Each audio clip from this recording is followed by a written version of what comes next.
Over. Hey guys, it's Courtney again, back for the last time. This week we got to watch the movie The Contender. The two leaders in this film are pretty obvious: President Jackson Evans, played by one of my favorite actors, Jeff Bridges, and Vice Presidential candidate Lane Hansen, played by Joanne Allen.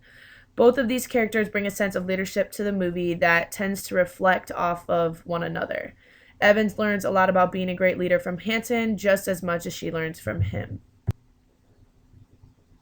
In 21 Irrefutable Laws of Leadership, we read about three laws: the law of priorities, the law of sacrifice, and the law of legacy.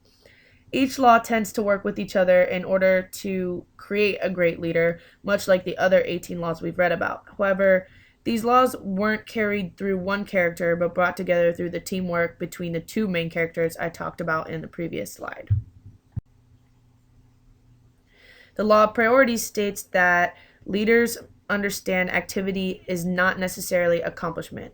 To me, I feel like this means that good leaders don't just take the time to become more successful with what they do, but to better themselves, whether it be through good or bad experiences, in order to put themselves or others in a better position.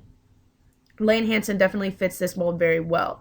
She always made sure her decision when it came to the election were in the president's and the country's best interests as a whole. Not only does she pay attention to everyone else, but she also continues to stay true to herself and the candidacy. And it shows when she talks to Evans about what really happened that night. When we find out the truth about her night in college at the end of the movie, President Evans brings up the fact that someone can testify about it all being a lie, and she denies the offer. She doesn't want everyone to think it was okay to ask those questions about what they thought was true. By showing that she is willing to give up and sacrifice this truth to prove a point, shows great leadership and the law of sacrifice. I think the sacrifice rubs off a little on Evans as well, because in the end he keeps her as his selection for vice president. In his speech, he even mentions the sacrifices that she's made and the greatness that lies in her. The law of legacy is pretty much the definition of this entire movie.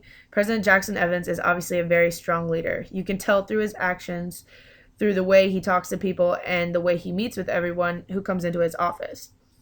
In the beginning, he makes it known that he wants to leave a legacy in his ending term by having a woman as his vice president. As the movie progresses, though, I think he feels it's more important that he goes with what is right for him, what is right for his office, and for his people. And he definitely sticks by that moral. I'm pretty sure he ends off leaving a legacy after everything that he goes through in the campaign. In emotionally intelligent leadership, the three factors that we read about were capitalizing on differences, developing relationships, and teamwork.